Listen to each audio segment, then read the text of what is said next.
Right, Mars. Honestly, we were just saying off camera how amazing to see you back in the UK, because this guy is always traveling. I mean, clearly he has made way too much money and doing really well. But more importantly, I think what's good about you since we've met, and it was a year ago now, you've done a course.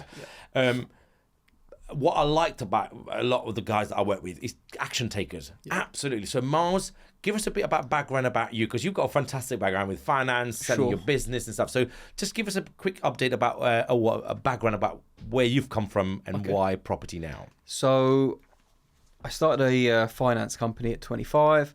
That was going really well. That was doing international payments. And then fast forward 8 years later, we sold it to a PLC for what we thought was a good number. One of the main reasons was the finance industry. Look, there's still a lot of legs there to be, the industry's never going to not be there, but it was getting more red tape. It was getting a lot more competition. There was just things in there that I wasn't enjoying. So me and my business partner at the time, we thought, look, it's best off we sell, cash the chips in whilst we can. And then a lot of chips you cashed as well. There's some good chips in there. And then we decided to stay into property. I put my money into property anyway. It was something that I've always loved. I was always on Rightmove. At work, I flipped deals even when I had the business. But I thought, well, look, now I've got the opportunity with not having any finance. I will just go, full steam ahead. Hence the reason I started looking at different strategies, and hence the reason I came across, obviously, yourself. I wanted to be in something which was a little bit less, I would say, saturated from your flips and your HMOs and your sort of Airbnbs and whatnot. And so that's what made me basically look at your course and take it, to be honest. Because I think that's a good point, because I think it's that complexity with title split that separates it apart, right? Because it's not your Joe blog every day. I've got 25% deposit. I'm going to buy a house and put one tenant in it. And I think, so when we met, and I was like, look, there's a lot of chips there. You got, you can repatriate. And so great coming from finance. You said another thing. You've always loved property, and I think this is a big thing. I think people who love what they do cannot fail, right? And I try to instill that with my kids, the teenagers. And I'm saying, look, if you find something you love, you don't have to be the PhD guy. You don't have to be, whatever the society tells you to be. But if you find something you love, I love what I do. And I can see now you love what you do. Yeah. If you're doing properties before you even got into property full time, you love it, right? Yeah. And I think that's why you've been so successful, because when you love it, it's every day. You don't feel like you're working. No. Right? And even the challenges that you get thrown at you, it's just... Look, it's stressful, don't get me wrong. But it's a stress that you're willing to take. It's different, like if you're either working for somebody else or even your own business in a job where, yes, it's your business, but you might not be passionate about it. So when you do come across a complexity or a challenge, you are like, it drains you. This is a different draining. Yes. If that makes any sense. And no, 100%. I think it's about the mindset as well. You come at it from a different mindset as well, especially it's your own business, it's your own thing. You then want to put as much effort as possible 100%. To fix it. 100%. So, let's talk a bit more about the deal. So you finished the course, and really, just straight away you found this amazing deal. And I have to say, if people who are not familiar in London, Miles bought a place in Richmond, so he's going to talk a bit more about that deal. Richmond is the place if you want to be in the west side of London. I'm an East Londoner, so I can't be too impressed on the West London thing. But if you were to move in West London, I think you'd want to, if you could afford it, to move into Richmond. So can you share a bit more information about the deal that you'd found, how you'd found it, and how it was almost virtually straight after the course you could start to look and you found it. So give us a bit more information about how you found the deal first, and what did you find? Okay, so I know we're on a time limit, so I won't go into too much either, because this one has had a few ups and downs. But so after the course, like as you do, you show many different ways to source the properties. I went on auctions. I found on Savills this one in Richmond.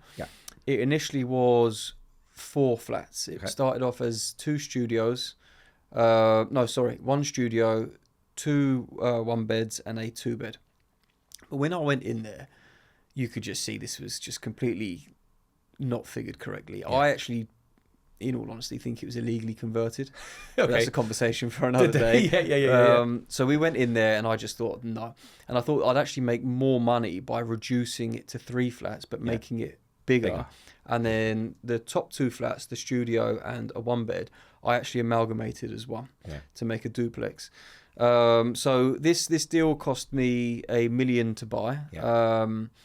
And even look, it's a high price, but I know what things were going in the area, right? So when you break it down, it wasn't too bad. Yes. Now it was a funny one because I actually got beaten on the deal by somebody else, but they was actually going through a religious period, a festival at that time when the hammer dropped. Okay. And part of their religion in that time and that festival was in 14 days of however that lasted, they're not actually allowed to do any business and they're not allowed to sign any contracts. Oh wow. So this was just complete luck, right? So this was just luck and timing. Wow. The auctioneers at Savills said, well look, they can't sign for 2 weeks. If you can get this done, like signed and the first deposit in like ASAP. Oh, I remember that. It's your deal, basically. Yeah, because we were on the phone talking about it. Yes, right? yes. So I said, fine. I said, brilliant. So anyway, done the deal, got the deal, blah, blah, blah. Thought this was going to be relatively straightforward. Yeah.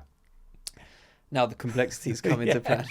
So obviously I needed planning permission to convert the studio and the 1-bed into a duplex. The planning permission actually went through fine. That went through like on a 9-week process, pretty standard. Which is to be fair to you and the process and the team you work with, it's unusual to get it that quickly. In Richmond, in rich areas, people look for things to say no to. Yeah, to say no to. And I think that they knew the building was unlivable anyway. Yeah. Like it was completely uninhabitable. Yeah. So they put it through relatively quick, so we was happy about that. Now the trouble we had was building control. Yeah. Now I can go on for hours about this, but what really stood out was the councils are at such disarray in their own departments that it just, if I'm going to be honest with you, no one knows their arse from their elbow. And it's just the truth. That's fair. Yeah. And it's cut long story short, I ended up going through 4 different building controls because 3 of them all left the job at Richmond Council. Oh, wow. And the trouble is, when one asked us to do something or change something or their view on what we should do so they would pass it, we would do the works and they would leave. Yes. So then the next one would come on, and instead of looking at the paperwork and say, right, this was agreed, 100%. Are you on target to it? Done. He would have his own view. Something. And this caused just complete calamity. So the architects, everyone that we used, done everything above board. Now, what the issue was fire safety. And because of Grenfell, April this year, building control completely changed on the way that they look at fire safety across the UK. Yes. So their argument was, we want to put a vent at the top. When you come into the building, there needed to be an open air vent. So if anything was to happen, smoke rises and then an AOV opened. And let the smoke out. I mean, that's some serious level of fire safety kind of implementation for a block of, in effect, 3 flats. And I think, not to go into the detail of too much of the actual application itself, but suffice it to say that you struggled with the building control. Big time. And I think one of the things that, for people listening here, is one of the things you can actually do is use private building control. And that's one thing that you can then get rid of. I mean, we certainly do not use the council's own building control. And this could be quite a new thing that people might be listening to. Hang on a minute, can you do that? Yes, you can, because there's loads of private building controllers. In fact, probably, I'm going to hazard a guess, the 3 that left, probably 1 or 2 of them have done their private. 100%. So you get into this building, you buy it on £1 million. It is empty at the moment, right? When you buy it on entry? Empty, completely empty. Completely. And you said it was unlivable. Why was it unlivable?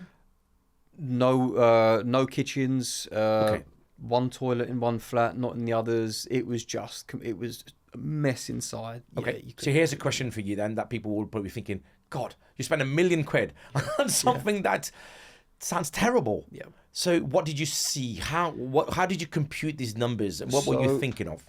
Again, going back to the title split, knowing that what we was going to do and put them on their own titles, then we're looking at it what each flat would be on an individual basis. Yes. So even when buying it, before even thinking of reducing it to 3, I'm thinking, well, I'm getting 4 flats here in Richmond for 250 grand each. Do you know what I mean? It's like it's just unheard of. And I call it wholesale to retail. So you're buying wholesale £1 million for 4 flat, which is on a retail perspective, 250 grand. Wow. 100%. I remember thinking, mate, that's an amazing find in Richmond.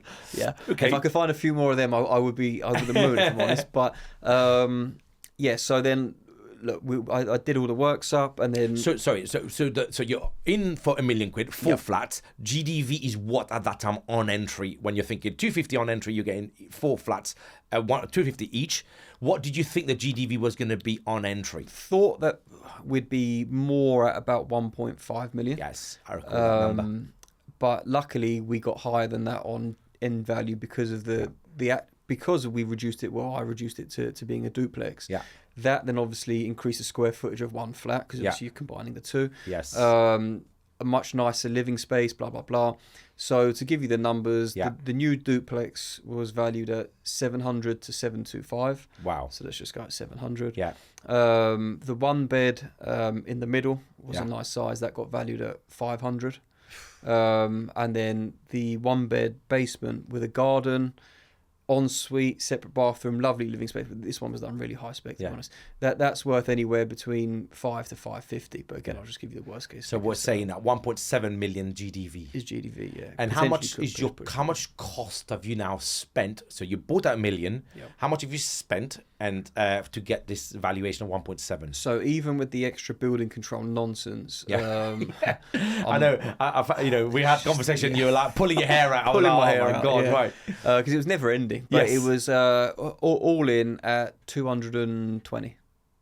Wow. So let's round up. So let's say 200 grand you spent, you buy $1 million, so 1.2 million all in. So your actual profit, if you were to sell it all, in Richmond you could sell these and there's 3 of them, easy. Like that, right? You'll capitalize £500,000. Well, do you know what I've actually done, Azid? Mm-hmm. I've not put a mortgage on the bottom flat, so it's unencumbered. Lovely. So I can. Yes. So I can release the equity and put it on there, but it's completely unencumbered. Yeah. And to be honest with you, this is a little bit more technical, so we won't go down it. But what I am going to use it for is, if I do buy anything else again in the future, I will use that as my collateral on top of the cash. Actually, that is not by the side. That's a great thing to talk about. So there's multiple ways we can finance, right? So let's talk about, how did you finance this deal, by the way, the £1 million on entry? So that one was bridging loan. Yeah. So I did half of it, 50% of it is deposit. Yeah. And then the rest of it was bridging loan through Richard.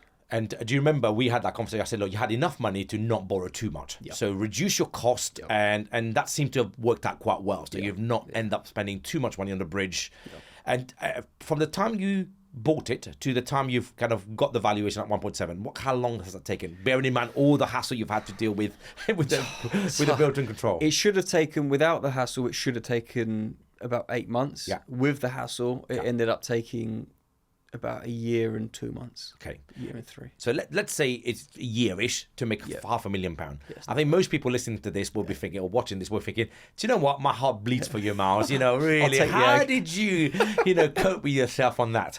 But going back to this, you just mentioned about collateral. Yes. So here you have got a building that's worth 1.7. You've got one that's unencumbered for 500,000, let's say. Yep. So walk me through, and I'm not going to talk about it. You talk me through. How are you planning to use that as a collateral to buy your next block? How are you going to fund that? So because it's unencumbered, what we can do is we can say, right, we'll get a valuation on this flat now. So the value will come out and say, look, it's worth £500,000, let's say. Yeah. So they'll say, right, we will lend you based on the value of this flat. Yeah. So in this case, I've actually just bought something else, and I am actually I'll use this as an example. So I'm actually getting 70% on this valuation. So 70%, so £350,000 on the unencumbered property. Exactly that. Yeah. I've got to top it up with a little bit extra cash. Yes. But not too much. Yeah. And then, and that's what I'm using. And you use the 350 to buy the next block. Exactly. So how is that working out? So how much is the next block? So it's probably not the best for this podcast. Okay. This one's actually not a block. Okay, that's fine. Talk through it. No, I saw a good deal in Notting Hill. Okay. So lovely. Yeah. So you're keeping to the nice parts of the country. Right? How much is that one, and what is it? I saw on again Savills Auctions, but I saw that they mislabeled the floor plan. And just to be clear, this is not being paid by Savills Auction, by the way. This podcast. I wish it was. But go on. So and what did you buy, and how much did you pay for it? So I bought so it's going to be a one bed, 581 square foot for 430,000. I'm laughing because people up and down are kind of thinking, what, you bought a 1 bed, 50 square meter, 40 square meters for 500 grand. Yeah. They'll be laughing. Yeah, they will. But they'll be laughing. Who's this mug? Yeah. Okay, so 500 grand. So just to go back to the finance. So then you buy this at 500,000. You use the 350,000 that you've bridged against your flat in Richmond. Yep. And that then gets you to buy this £500,000, and then you take a mortgage on the rest of the 150, or do you put that down as a no? cash? So it's 430 to buy the Notting Hill place. They're giving me 350. Yeah. So obviously I've got to then bring up the cash in between. So what's that? It's like 80 grand. 80,000. Yeah. And then I'm going to do a light refurb on it. Yeah. I'm going to be all in once the refurb's done, stamp duty, etc., at 510. Yeah. Amazing. I've had valuations from 4 different estate agents. Yeah. Once it's a 1 bed high spec at about 650. Yeah. And I want to actually just flip this one. Okay. I want to get the money back in the pot, then to look at the bigger blocks and whatnot. Yeah. Or even buy 2 blocks. Yes. Whatever. Yes. We will. We're going to talk about Quiddity sourcing in a bit, but we've got some stuff coming up now. Sure. I just saw this as a bit of a money booster. Yeah. Yeah, and it's an area well, it's high value. Yeah. And sometimes people think, why are you spending 400 grand, but you're making 150 grand on a flip? Yeah. And it's 6 weeks work of refurb. Which is ridiculous returns that you make. Yeah. Okay, so thank you for that, because I think that's a really good one that, I'm now coaching people around this whole bridging thing. If you've got collateral, and a lot of people who come to us to talk about title split are landlords already, they've got capital already, and sometimes, just like me and like you, we've got collateral that are unencumbered. Yep. So instead of refinancing the money and getting a mortgage on these, you can just bridge against it for a period of time, take the money out for a period of time, and then put the rest of the money. I've just done one. So I think I've talked to you about it. I bought a drug den, an ex-drug den, 10 flats, and that was unencumbered. We paid 480 for it, and we got it revalued 1.4 million. Wow. So 8 months later, trials and tribulations, lots of different things to fix, but the bigger problem you fix, the more money you make, right? Yeah. But I got then I had a building 1.4 million unencumbered, went to the bank and they gave me 75. Well, I didn't even end up. I borrowed 400,000 on that building. Then I bought another block at £1 million. And on that £1 million one, I got 70% of the million because it was already rented. I was already buying income. Yeah. So they gave me 700 plus 400, 1.1 million, which is the bridge plus their cost. So I literally ended up putting no money down. Wow. So it is quite creative in that way. Yeah. And I think there are so many ways we can actually buy 100%. Properties doing these things. Yeah. Yep. Okay, so apart from, I'm going to ask you this question, but and I'm not going to ask you about building control. So the biggest challenge you face during the whole process, apart from the building control nightmare, what would you say that is? Builders. Okay, tell me about that. I had one set of builders first. Was recommended to me. Probably my fault, really, because I didn't really do the due diligence on him because he was recommended. Yeah. He ended up running off with 40 grand. Oh my God. Yeah. So that was with no contracts, no contract. Yeah, but they can't find him. He ended up actually having, I'll tell you quickly, fake name. Oh God. Fake everything. So what would you change? What if somebody's listening to you and I feel, okay, so this is quite topical, people do have these problems. Yeah. What do you think now, bearing in mind your background and your background in finance, checking, what would you do, or what did you do different the next time around? Well, now I've actually got my own set of builders. Yeah. And if I was to lose them, it would be a lot of due diligence before I take the next person. So what would you, for example, do tell me 3 things you would check? I would do recommendations, and with recommendation I'd ask to see their work. Yeah. If they're currently doing some work for someone, I'd ask to come down and see their work that they are currently doing, so then they can't shy away from anything. Yeah, company's house, maybe credit check or something like that. Yeah. Because people think, it's a builder, you don't need to really credit. You want to see the person. Yeah. Yeah, and I think that's a massive thing because we talk about. I talk about it on social media. There's lots of mentors around, right? But people have bought. I've got somebody who came to see me about 3-4 years ago. This lady, really lovely lady, wanted to get into HMO. She came to visit me and she was thinking about it. Now she's done one HMO, and I see her that she's selling courses. You're like, wow, she's an expert. Yeah, she's an expert. and I think people need to do their due diligence, right? So how do you check? Do these people have actually owned these things? Yeah. So a builder. Do they have credit issues, and if they have got credit issues, there might be some issue that they take your money, they got debt, they've got to pay with someone else. Exactly. Yeah. So builders are not great fun. No. Okay. So now moving on to, thank you for that. Thank you for explaining your title split journey, your investment journey, your problems that you've faced on it, and what you're working on at the moment. Can I take you back around now the course and what you did with me now? Sure. Title split about a year ago. How did you come across the program itself? And me? So funny enough, I actually come across you on YouTube. Okay. So I was looking at different property strategies on YouTube, HMOs, refinance, blah blah blah, and one of your videos came up, and then I thought I'd click on your profile as it. Yeah. So I did, and then I think you had a link on there. Okay. And however it was, but that's the way it was. Yeah. It was via YouTube, because I watched a video explaining it, and I was like, this sounds good. Yeah. Okay. Hence the reason why I wanted to go from there. Fab. Okay, so then you came and did the 1-to-1 course with me, which was structured in the 4 weeks content, and then the 6 hours after you buy, that then I handhold you for the process. Sure. So if somebody was listening to this or watching this, and what would you say about the program, the structure itself, and the length of time that I give you, which was the 12 months? I think, to be honest with you, for me, it was perfect, because everything was in bite-sized chunks. Yeah. So it was, let's say you learn on a Monday, as an example, and then we won't reconvene till next Monday, but that's because everything that you've taught me on that Monday, you go away, soak it in, absorb it. So if you're talking about sourcing, for example, on week 100%. 1, I'll ask you to go, I'll teach you everything, where to go and do it, and I expect you to go and find these blocks. You give us the Excel with the costings, the deal analyzer, and then you go back, you play around with it, and then you give you some examples, and you'll be like, yes or no, blah, blah, blah. Yeah. And it's just a really good way of being thrown in the deep end, to be honest. And it's quite accountability driven, right? So every week you're expected to do it, because next week we're going to have that conversation. Have you done it? And then you're asked to send the work.